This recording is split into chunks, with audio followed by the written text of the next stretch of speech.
ఈ ఉదయకాల సమయంలో మనం దేవుని సన్నిధికి రావటానికి దేవుడు మనకు సహాయం చేసినందుకు నేను దేవునికి కృతజ్ఞతాస్తుతులు చెల్లిస్తూ ఉన్నాను.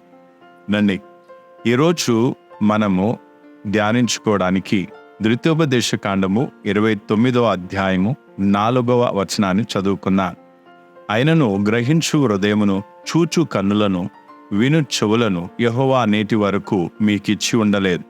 ఈరోజు మనము ధ్యానించుకునే అంశం ఏమిటంటే వినే చెవులు అనే అంశం గురించి మనం ధ్యానించుకోబోతున్నాం.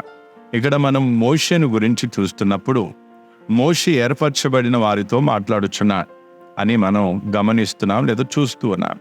ఈ ఇజ్రాయేలు ప్రజలు దేవుని ఆశ్చర్య కార్యములను చూసినవారు, ఇంకా దేవుని ఆశీర్వాదాలను కూడా రుచి చూచినవారు. సినై పర్వతం మీద దేవుని స్వరాన్ని విన్నవారై ఉన్నారు. దేవుడు ఈ ఇజ్రాయేలు ప్రజల్ని తన కోసం ఒక ప్రత్యేకమైన ఉద్దేశంతో ఏర్పరచుకున్నానని ఈ అంశాన్ని కూడా తన సేవకుడైన మోషే ద్వారా వారికి అందించాడు లేదా తెలియజేశాడు. కానీ ఈ ఇజ్రాయేలు ప్రజలు ఏ ఉద్దేశంతో పిలువబడ్డారో ఆ ఉద్దేశం యొక్క తీవ్రతను వారు అర్థం చేసుకోలేదు. అంధకారంతో నిండుకొని ఉన్న ఈ లోకానికి వారు వెలుగుగా ఉండుట కొరకే దేవుడు వారిని ఏర్పరచుకొని వారికి ఆజ్ఞలను కూడా ఇచ్చి ఉన్నాడు.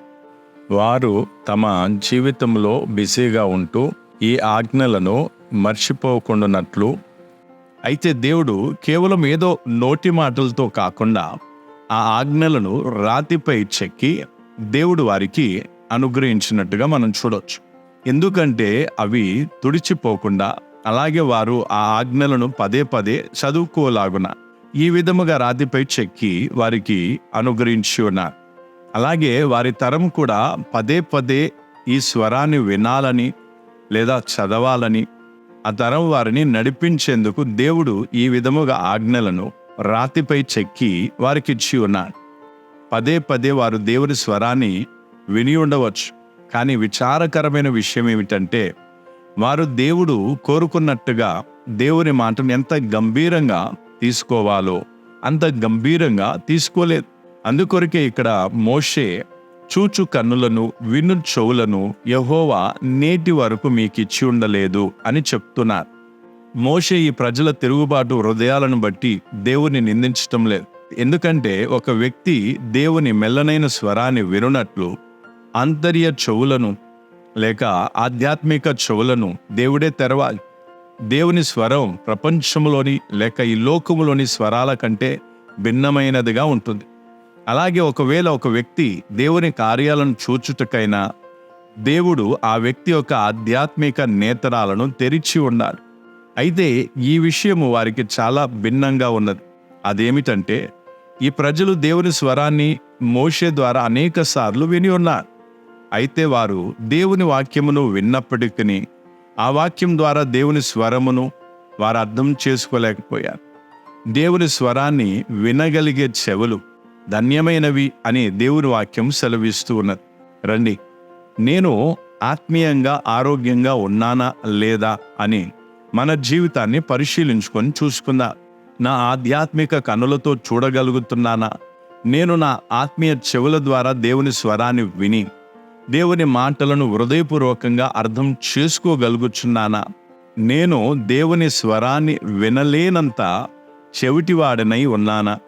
దేవుని సేవకుల ద్వారా మనము దేవుని స్వరాన్ని అనేక సార్లు విని ఉన్నాం. దేవుడు మన చెవులను తెరిచినట్లయితే మనం దేవుని స్వరాన్ని వినగలం. ఒకవేళ మనలో ఒక సొంత కోరికలు కానీ సొంత చిత్తం కానీ నిండుకొని ఉన్నట్లయితే మనం దేవుని స్వరాన్ని వినలేము, ఇక దేవుని స్వరాన్ని కూడా అర్థం చేసుకోలేము. దేవుడు తన దయను అందరిపై చూపుతాడు. దేవుడు అందరినీ ప్రేమిస్తూ ఉన్నాడు. అంతేకాకుండా ఆయన అందరినీ సంరక్షిస్తాడు. దేవుడు తన అద్భుత కార్యాలను, ఆశ్చర్య కార్యాలను కూడా అందరికీ కనపరుస్తూ ఉంటాడు లేదా చూపిస్తూ ఉంటాడు. దేవుడు మన హృదయాంతరంగంలోని ఆలోచనలను పరిశీలిస్తూ ఉంటాడు. ఒకవేళ మనం దేవుని ప్రేమిస్తూ దేవుని స్వరాన్ని వినగోరినట్లయితే దేవుడు మన చెవులను తెరిచి మనతో మాట్లాడతాడు. కొన్నిసార్లు దేవుని స్వరం ఎంత మెల్లగా ఉంటుందంటే లేదా ఏ విధంగా ఉంటుందంటే దేవునికి మనకు మాత్రమే అర్థమయ్యే విధంగా ఉంటుంది. కానీ మన చుట్టూ ఉన్నవారు అర్థం చేసుకోలేరు. అయితే మనం దేవుని పిల్లలముగా ఆయన సంతానంగా ఉంటున్న మనం ప్రేమగల ఆ దేవుని స్వరాన్ని వినగలుగుచున్నామా అని ఒకసారి పరిశీలించుకున్నా. రండి, మన జీవితాలను పరిశీలించుకొని చూసుకున్నా. నేను దేవుని స్వరాన్ని వినున్నట్లు నా చెవులను దేవుడు తెరిచాడా? నేను నా ప్రభు స్వరాన్ని ప్రేమిస్తున్నానా? ప్రభువు నాకు చెప్పిన మాటలన్నిటినీ పాటించడానికి నేను సిద్ధముగా ఉన్నానా? దేవుని మాటలు నాకు కేవలం పదాల వలె ఉన్నాయా, లేదా నా ప్రియుడైన ప్రభు స్వరముగా ఉన్నదా? ఈ విధంగా ప్రశ్నలు వేసుకొని మనల్ని మనం పరీక్షించుకున్నా.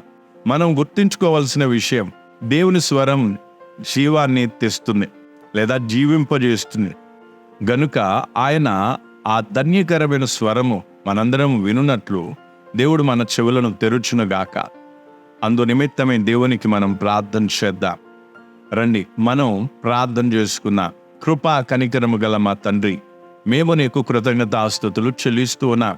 ప్రభువా, మా చుట్టుప్రక్కల ఆందోళనలు ఇంకా అనేకమైన పరిస్థితులు జరుగుచుండగా నీ రాక సమీపమై ఉన్నది అని మాకు అర్థమవుతుంది. ఇలాంటి పరిస్థితుల్లో నీ మెల్లనైన స్వరాన్ని మేము వినుటకును మా చెవులను తెరువు. మేము నీ కార్యములను చూచున్నట్లు మా కన్నులను కూడా తెరువు. నీ చిత్తమును గ్రహించి అర్థం చేసుకునే హృదయమును కూడా మాకు అనుగ్రహించుము. ప్రభువా, నీవు మా వరునివి, నీవు త్వరగా రానే ఉన్నా గనుక మేము నీ మధురమైన మెల్లనైన స్వరాన్ని వినుటకు, అలాగే మెలకుగా ఉండుటకు మాకు సహాయం చేయమని వేడుకుంటూ ప్రార్థిస్తున్నా. సమస్త మహిమ నీకే చెల్లిస్తూ యేసుక్రీస్తు మధురమైన నామములో అడుగుచున్నాము తండ్రి, ఆమేన్. రండి, ఈ రోజులలో మన వరుడు అతి త్వరగా రానే ఉన్నాడు గనుక ఆయన మధురమైన మెల్లనైన ఆ స్వరాన్ని వినున్నట్లు, ఆయన కార్యములను చూచున్నట్లు, మన కన్నులు తెరవబడినట్లు, మన చెవులు తెరవబడినట్లు ప్రార్థిద్దాం. మనము ఆత్మీయముగా ఆరోగ్యంగా ఉండునట్లు దేవుడు మనకు సహాయం చేయనుగాక. మనలో ప్రతి ఒక్కరిని దేవుడు ఆశీర్వదించునుగాక. మరణాత.